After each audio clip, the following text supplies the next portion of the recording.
পরিচয় দেওয়ার সুযোগ পেয়েছি। আজকে এই যে সুন্দর আয়োজনের মধ্য দিয়ে আমি সবার প্রতি কৃতজ্ঞতা জানাচ্ছি।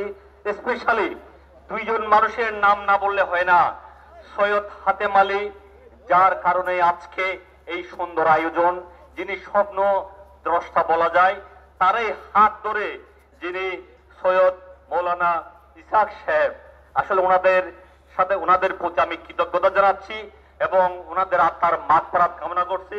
এবং যার নাম না বললে হয় না, সেই ফজলুল করিম, যাদের কারণে আজকে এই সুন্দর আয়োজন, মহা আয়োজনের আজকের এই যে আয়োজন করা যাচ্ছে।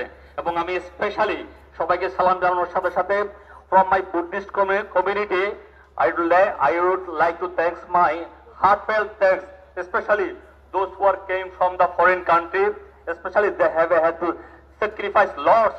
So this is really great appreciated because of এত সুন্দর আয়োজনের মধ্যে সারা পৃথিবী থেকে এতগুলো মানুষ সত্যিকার এই যে মানবতার জন্য যারা কাজ করে, মানবতার ফেরিওয়ালা, তারাই সত্যিকার আমাদের এই যে ধর্মটা প্র্যাকটিস করেন।